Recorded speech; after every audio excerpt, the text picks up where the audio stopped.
పోషణాభి పడాయిభి అనే శిక్షణా తరగతుల్ని కేంద్ర ప్రభుత్వం వారు ప్రతిష్టాత్మకంగా నిర్వహించడం అనేది జరుగుతుంది.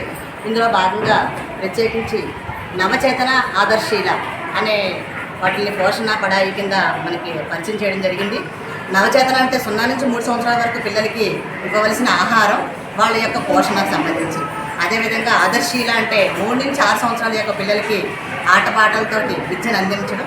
అదేవిధంగా వాళ్ళ యొక్క అభివృద్ధులు 6 రకాల అభివృద్ధులు, క్రియాశీలకత, భాషా నైపుణ్యం, అలాగే న్యూమరసీ, లిటరసీ, వీటిలన్నిటి మీద పిల్లలకి అవగాహన కలిగించి వీళ్ళని స్కూల్లో మెర్జింగ్ చేయడం వల్ల పిల్లల యొక్క ర్యాపిడ్ గ్రోత్, అంటే వాళ్ళకి బిలో 6 ఇయర్స్ 6 సంవత్సరాల్లో పిల్లలకి 90% బ్రెయిన్ డెవలప్మెంట్ ఉంటుంది కనుక ఈ పిల్లలకి మంచి చదువు, మంచి పోషణ అందించాలి అంటే కనుక ముందు అంగన్వాడీ కేంద్రాలని బలోపేతం చేయాలి, అంగన్వాడీ టీచర్ని బలోపేతం చేయాలి అనే సదుద్దేశంతో సెంట్రల్ గవర్నమెంట్ వారు ఈ శిక్షణా తరగతులు పోషణాభి పడాయిభి అనే శిక్షణా తరగతుల్ని నిర్వహించడం జరిగింది.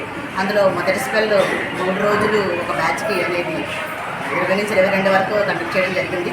అదేవిధంగా ఇవాళ 25 నుంచి 27 వరకు సెకండ్ బ్యాచ్ పెద్దపూడి మండలంలో సెకండ్ బ్యాచ్ని నిర్వహించడం జరిగింది.